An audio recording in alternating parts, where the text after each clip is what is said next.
श्री राम।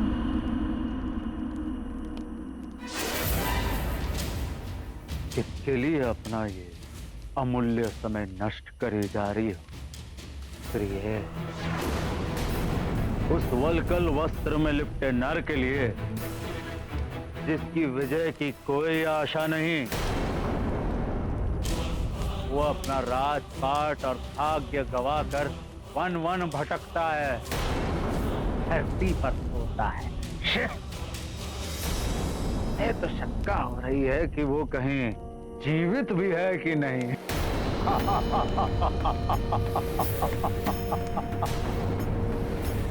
वो ना धन में, ना तप में, ना बल में, ना पराक्रम में, ना तेजस्विता में, ना यश में, किसी भी चीज में हमारी समानता नहीं कर सकता। एक कृष्णांगी और नर नहीं, लंकेश दशानन रावण है तुम्हारे योग्य, जिसने मानव ही नहीं, यक्ष, गंधर्व, नवग्रह सब पर विजय पाई है। और तुम उस भिक्षुक वनवासी की प्रतीक्षा कर रही हो जो मेरे समक्ष तृण मात्र से भी अधिक नहीं है।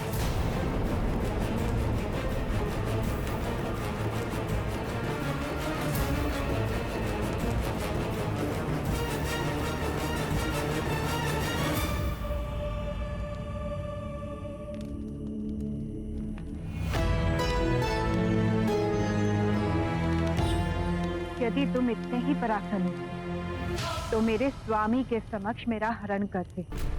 क्यों चोर होकर लिप्त होना पड़ा तुम्हें? पहले तो मेरे स्वामी को छल से दूर किया मुझसे,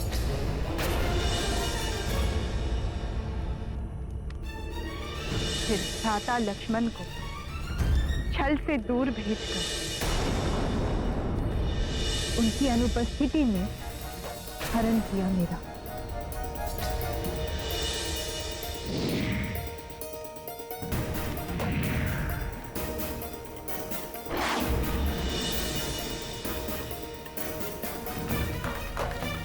प्रतापी ने, कायर हो तुम रावण। कायर, दुर्बल, सियार।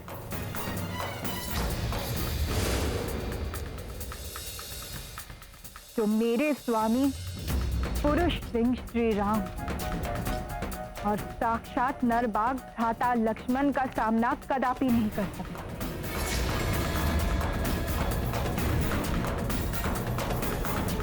कायर ही नहीं, मूर्ख ही हो तुम रावण। तुम मुझे स्वर्ण, माणिक और ऐश्वर्य आदि का प्रलोभन दे रहे हो।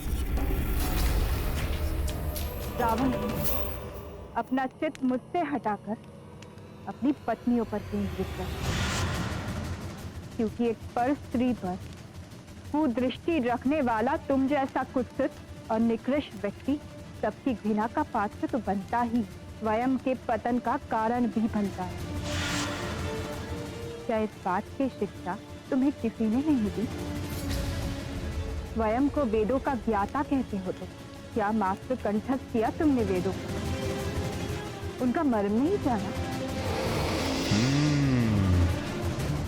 क्या तुम्हारे गुरु और तुम्हारे माता पिता ने यह नहीं सिखाया कि एक पराई स्त्री पर कुदृष्टि डालना महापाप है?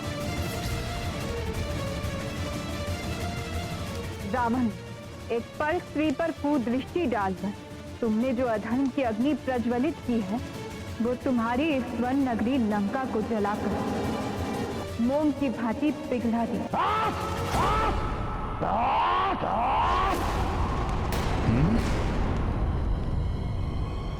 बंद कर अपना ये प्रवचन। कोई अधर्म नहीं किया है हमने। ये राक्षस संस्कृति है। छल से या बल से किसी की भी पत्नी का हरण कर सकते हैं हम राक्षस। यद्यपि बल का प्रयोग करके हम चाहते तो तुम्हें विवश भी कर सकते थे, किंतु लंका में लाने के पश्चात हमने तुम्हें स्पर्श भी नहीं किया। क्यों? क्योंकि हम चाहते थे कि तुम स्वयं अपने मन से हमें स्वीकार करो। किंतु अब मेरा धैर्य समाप्त होता जा रहा है और तुम्हारा समय, हाँ, समय समाप्त होता जा रहा है तुम्हारा।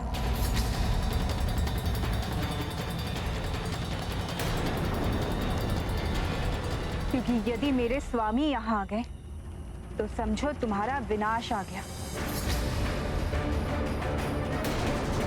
इसलिए अभी जो समय तुम्हारे पास बचा हुआ है रावण, उसका सदुपयोग करो। शुद्ध हृदय होकर मुझे मेरे स्वामी को लौटा दो। उनके चरणों में गिरकर क्षमा मांगो।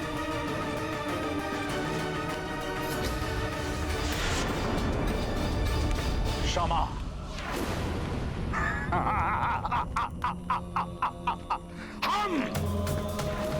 हम मांगेंगे क्षमा एक साधारण मानव से? क्षमा हमारे शब्दकोश में ही नहीं है,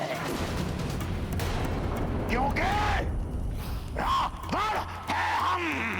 तो तुम यूं समझ लो रावण, मेरे हरण का दंड तुम्हारा मरण, तुम्हारा मरण, तुम्हारा मरण।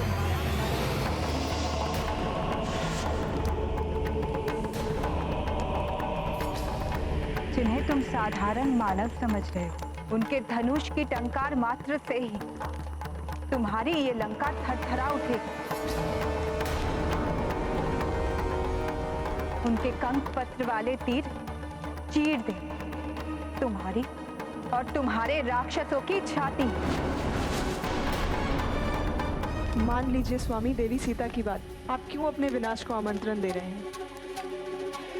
विनाश तो अब तुम्हारा होकर ही रहेगा दुष्ट रावण। कहते हैं पुरुष स्त्री से जितना उन्होंने विनय करता है वो उसका उतना ही अधिक प्रिय हो जाता है, किंतु मैं तुम्हारे साथ जितने मीठे वचन बोलता हूँ तुम मेरा उतना ही तिरस्कार करती हो। तुम मेरी दया के योग्य नहीं हो। आज अभी मैं तुम्हें बलपूर्वक अपना बनाऊंगा।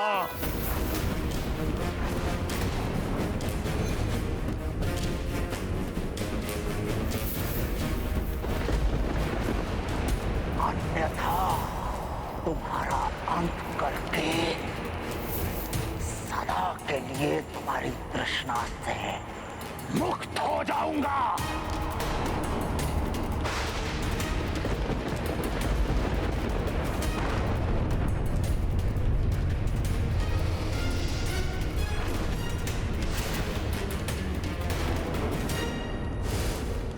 रावण, यदि अब सीता माता को स्पर्श भी किया तो इसी क्षण तुम्हारा अंत कर देगा हनुमान।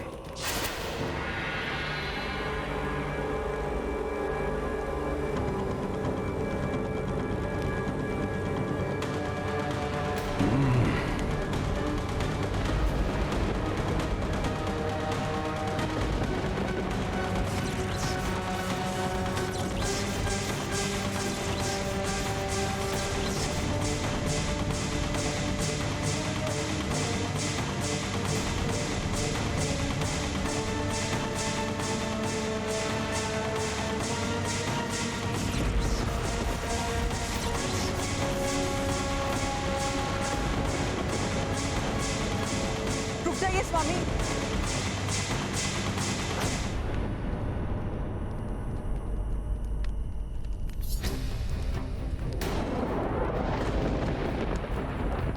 आप क्यों अपनी मृत्यु को आमंत्रण देना चाहते हैं? क्या आपको स्मरण नहीं है वो शाप जो नर कुबेर की गुहार के कारण ब्रह्मदेव ने आपको दिया था, जब आपने रंभा की इच्छा के विरुद्ध उन पर बल प्रयोग किया था। मैं तुम्हें श्राप देता हूं कि आज के पश्चात यदि तुमने किसी भी स्त्री की इच्छा के विरुद्ध उस पर बल प्रयोग किया या उसका प्रयास भी किया, तुम्हारा शीश 7 भागों में खंडित हो जाएगा। तुम्हारी ये वासना ही एक दिन तुम्हारे विनाश का कारण बनेगी।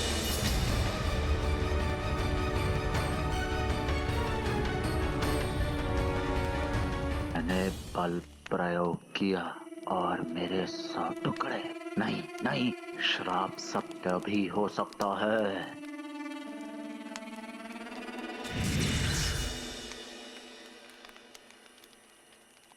एक नारी का वध आप जैसे महाबली को बिल्कुल शोभा नहीं देता। यदि देवी सीता अपनी इच्छा से आपको स्वीकार नहीं करना चाहती, तो आप इन्हें पूर्ण सम्मान के साथ इनके पति के पास वापस भेज दें। इनके यहाँ रहने का अर्थ होगा एक बहुत बड़ी विपदा को आमंत्रण देना। विपदा आएगी किंतु मुझ पर नहीं, इस पर। सीता, तुम्हें जो अवधि मैंने दी थी उसमें 2 माह और शेष। 2 माह और मैं तुम्हारी प्रतीक्षा करूंगा। तत्पश्चात भी यदि तुम मेरी शैया में नहीं आए, मेरे कलेवा के लिए तुम्हारे टुकड़े कर देंगे। अनुचर्या, साम दाम दंड भेद कोई भी नीति अपनाओ, किंतु इस मिथिला की राजकुमारी को इतना विवश कर दो कि ये स्वयं नियम में अपनाने के लिए तत्पर हो जाए। दुष्ट मरण रहे। इस कार्य में असफलता का अर्थ है इसके साथ ही तुम सबकी मृत्यु भी। जी लंकेश।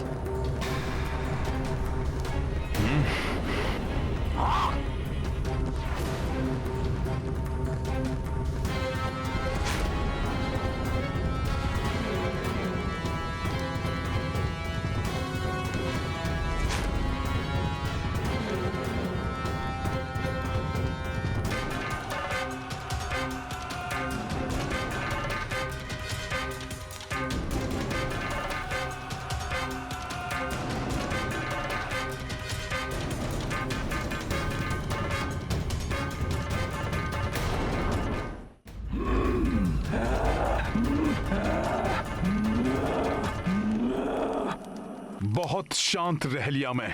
यदि अब इन राक्षसियों ने सीता माता को कष्ट दिया तो इनका यही अंत कर दूंगा मैं।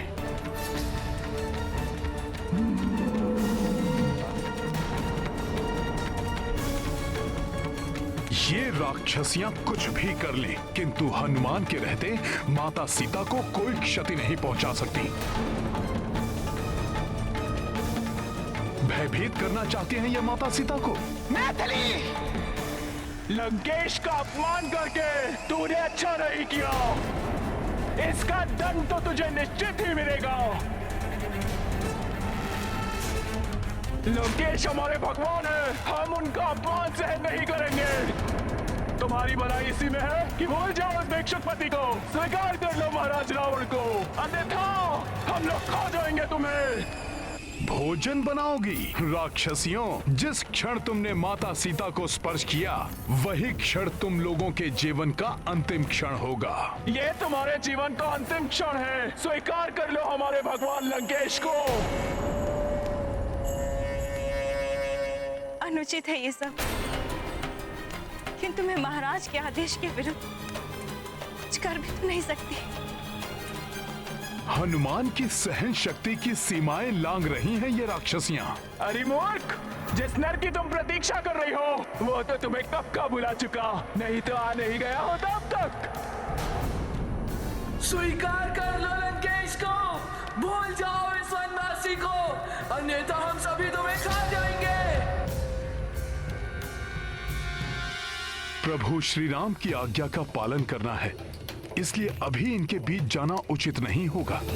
किंतु माता सीता को प्रताड़ित होते हुए भी नहीं देख सकता। कुछ तो करना होगा। भूल जाओ उस वनवासी को, तुम्हें खा जाएगी। स्वीकार करो लंकेश को, भूल जाओ उस वनवासी को। कुछ तो करना होगा।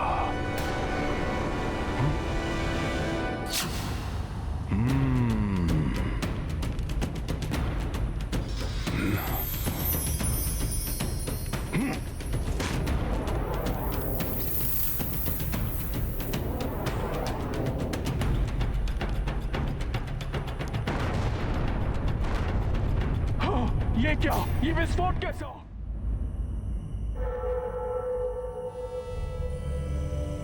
त्रिजटा, ये क्या हुआ? तुम इतना भयभीत क्यों हो त्रिजटा? बताओ, किसने किया ये सब? बोलो त्रिजटा, ये सुदृढ़ मूर्ति किसने ध्वस्त की है? ध्वस्त हो जाएगा सब कुछ। ध्वस्त हो जाएगी ये लंका। मूर्ति की ही भांति विनाश हो जाएगा सारे राक्षस कुल का। क्या अनर्गल प्रलाप किए जा रही हो त्रिजटा? क्या हुआ? कैसे हुआ ये? मूर्ति के ध्वस्त होने के बारे में तो मुझे कुछ ज्ञात नहीं है, किंतु अभी अभी मैंने एक स्वप्न देखा है, बहुत भयानक स्वप्न। लंका का विध्वंस, समस्त लंका वासियों का विनाश देखा है मैंने। स्वप्न? स्वप्न तो मात्र स्वप्न है, परंतु उसके लिए मूर्ति कैसे ध्वस्त हुई है? बोलो। मेरी मानो तो ये विनाश का आरंभ है। लंकेश सीता के रूप में सारी लंका के लिए विनाश एवं स्वयं के लिए मृत्यु लेकर आए हैं यहाँ। यही भय तो मुझे भी सता रहा है। देवी सीता पतिव्रता स्त्री है, हर एक पतिव्रता स्त्री साक्षात शक्ति का रूप होती है।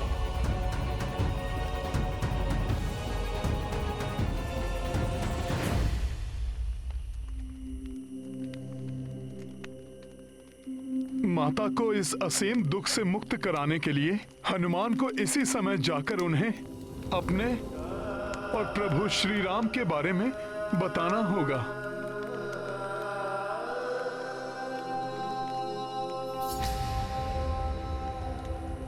नहीं,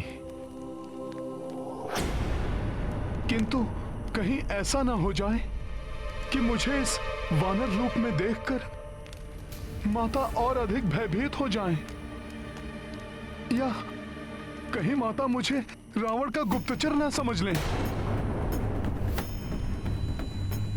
मूर्ख हो तुम सब, एक स्वप्न मात्र से भयभीत हो गई।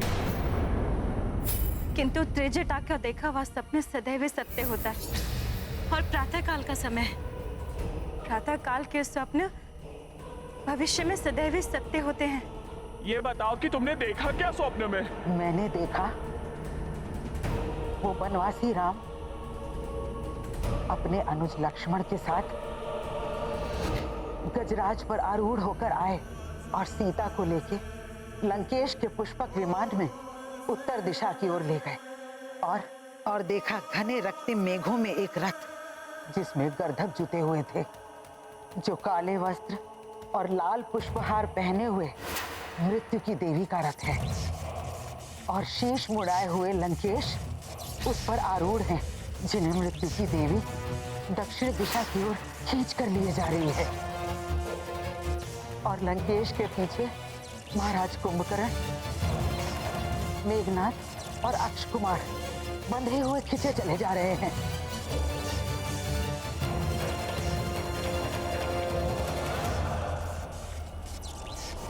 और पीछे छूट गई है ध्वस्त लंका, खंडहर बनी हुई, जहाँ चारों ओर अग्नि ही अग्नि दिखाई दे रही है। हमारी सोने की चमकती हुई लंका जलकर काली हो गई है। ऐसा भयानक दृश्य था कि किसी की भी आत्मा कांप उठे। मेरा अंतर्मन स्पष्ट संकेत दे रहा है मुझे कि देवी सीता का आना साक्षात मृत्यु की देवी का आगमन है।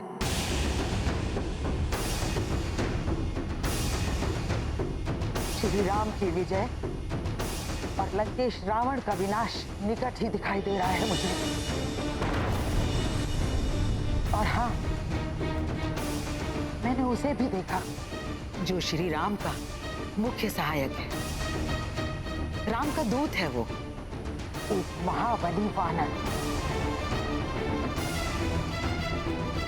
वही हमारी स्वर्ण नगरी लंका को घास फूस की भांति अग्नि की ज्वाला में भस्म कर देगा।